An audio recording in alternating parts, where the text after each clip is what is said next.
कोल्हापूर महानगरपालिकेच्या निवडणुकीसाठी अर्ज माघारीच्या अंतिम दिवशी चित्र स्पष्ट झालं असून 21 प्रभागातील 81 जागांसाठी एकूण 325 उमेदवार रिंगणात उतरले आहेत। यामध्ये 71 अपक्ष उमेदवार आपले नशीब आजमावत आहेत।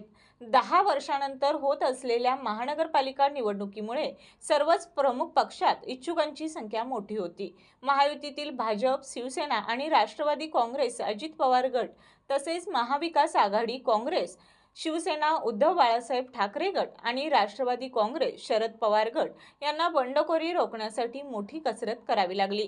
येत्या 15 जानेवारी रोजी मतदान होणार असून उमेदवारांना अवघा 11 दिवसांचा प्रचार कालावधी मिळाला आहे। पक्षीय उमेदवारांनी निवडणूक चिन्हे मिळताच प्रचाराला वेग दिला आहे। मात्र अपक्ष उमेदवारांना चिन्ह मिळाल्यानंतर मतदारांपर्यंत पोहोचण्यासाठी धावपळ करावी लागणार आहे। जाहीर सभा, कोपरा सभा, मॉर्निंग वॉक दरम्यानचा संपर्क, रात्रीच्या कट्ट्यावरील बैठकांबरोबरच सोशल मीडियावरील रील्स आणि इंस्टाग्राम सारख्या माध्यमातून प्रचाराला येत्या दिवसात चांगलीच रंगत येण्याची चिन्हे आहेत।